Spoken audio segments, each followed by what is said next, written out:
पदाधिकाऱ्यांची मीटिंग या ठिकाणी आयोजित केलेली आहे आणि आज 2:30 वाजता पत्रकारांना आपण वेळ दिलेला होता. पहिल्यांदा त्यांची माफी मागतो आणि एक सर्व पत्रकार बंधूंचे इथे स्वागत करत आहे व आपण पत्रकार परिषदेला पश्चिम महाराष्ट्रीय प्रमुख पदाधिकाऱ्यांची काही पक्षप्रवेश देखील होत आहे.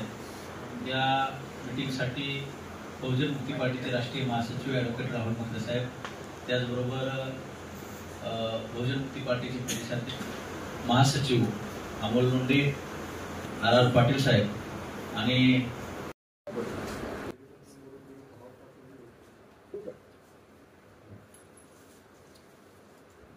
लोकसभा निवडणुकीवरती आज तुमची राज्याची बैठक झाली साताऱ्यामध्ये. काय नक्की पश्चिम महाराष्ट्राची बैठक झाली, काय नक्की बैठकीत निर्णय झाला ऐकून लोकसभेबद्दल? विरोधी पक्षांनी सर्व भाजपच्या विरोधामध्ये एकत्र आलं पाहिजे, एनडीएच्या विरोधामध्ये एकत्र आलं पाहिजे आणि एनडीएचा पराभव केला पाहिजे.